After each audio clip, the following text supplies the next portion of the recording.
guys, doing a weird review today. This is a guitar that came across the bench for a setup and some other repairs, and I just thought I'd give you a cautionary tale on what to look for with inexpensive guitars like this one. Okay, so from far away, it doesn't look horrible. It's Strat shaped, it has a neck, it has tuners, right? But there's some weird things on this that don't put it to the top of my Strat copy beginner list. So let's check this thing out. Okay, so first off, the finish. Trans blue looks good, but the piece of wood is so light and thin that the screws for the pick guard, for the strap button, for everything, they're just stripping out. So it's like, gotta be some kind of balsa wood that they managed to dip in a kind of paint. You can see there's some pretty horrible chipping happening.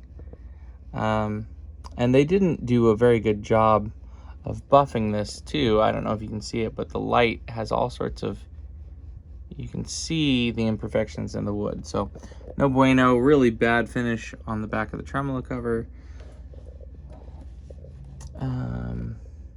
I do like the front binding. I think that's a very classy thing that a lot of places should do.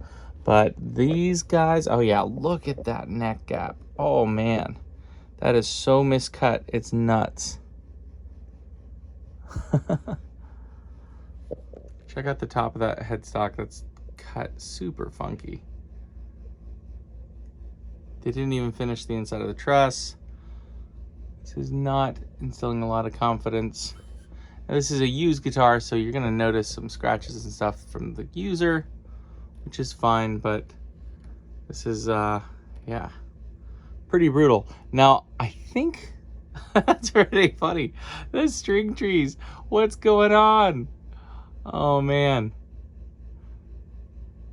Yeah, they're just drilled in the wrong spot for the wrong strings, and the one that needs it the most, that high E string, has nothing.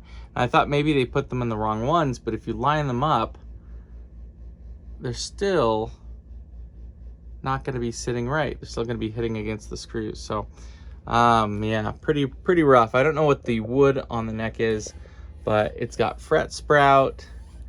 Doesn't feel good. The whole C shape on this is really thick. I'm sure someone would enjoy that, but it just feels really clunky. Satin finish is not bad. Heel feels really kind of horrible. I'm a little spoiled. All mine have like a kicked heel, but this is just really thick. It's kind of crazy. Let's plug it in and take a listen just to see about the electronics. Let me point this out real quick. The reason they brought this in is because they had no sound, because the input jack, the metal had actually snapped. I haven't seen that. I've worked in a shop for 20 years and I've never seen the tab that connects with the cable. I've never seen that snap. So I had to replace that with Switchcraft. Nothing. Okay, so I'm sure you can't see this in the video, but the action is miserable, super high, probably a 1/4 inch at the 12th fret. So that's going to make it really difficult to play. It's going to make it really difficult to intonate. Let's check the feel. Pots don't feel bad, just loud. My guess is that the plastic was hard to get off underneath it, so it's kind of rubbing against those. Switch is okay. So the electronics are not the worst thing about it.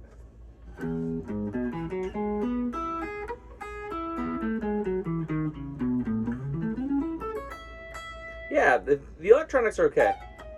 They're not good.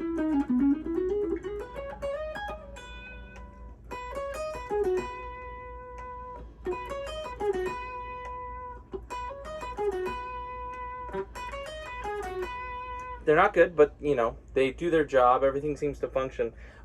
New thing that I just found, which is really crazy, is I don't know if you can see the neck angle, but it's actually tilted forward pretty horribly. If I can make the body flat, you can actually see that they routed the neck pocket forward. There's no shims in there, so it's just horrible. Let's check the intonation just to see.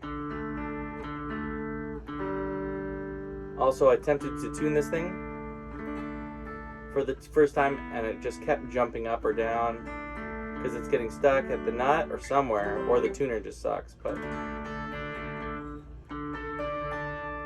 that's way better than I thought it would be. They could have had this intonated,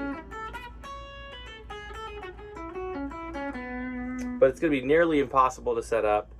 Okay, so to put it in context, this thing costs about $124 and it comes with an amp. So this is probably an $80 or $90 guitar. For that, I mean, it's not the worst thing ever for that price, but at some point you should be paying a minimum to get something that's decently playable. Now this guitar could be decent for someone who's trying to learn how to do maybe guitar repair. You could work on some frets, you could do some wiring, maybe even if you've got a router you can correct the neck angle. That is who this guitar is for. Maybe hanging on a wall in a hotel behind a piece of, I don't know, make it a piece of art or paint it or something. But if you really want to learn how to play guitar, this is not a guitar that will help you. This is going to fight you and make you sound worse, and it's going to give you a false sense of normalcy. And it's going to give you a false feel for what a real guitar is. So I don't highly recommend this. The electronics, not the worst, but the rest of the guitar, the setup is pretty miserable and the feel is not very good. So those are a couple things to check out for Best Choice Products, BCP. I would love to hear someone, if they've had a really good experience, let me know down in the comments if this is a rarity or if most of them turn out like this. I can't imagine with these kinds of manufacturer flaws that they're any better than this, but they certainly could be worse. Tell me your worst story down in the comments. Also, hit me up down in the comments, let me know what guitars you want me to keep an eye out for, and hit like and subscribe so I can keep making videos. Hopefully, we'll have more horrible guitars in the future so I can save you guys from buying the wrong thing. We'll see you soon.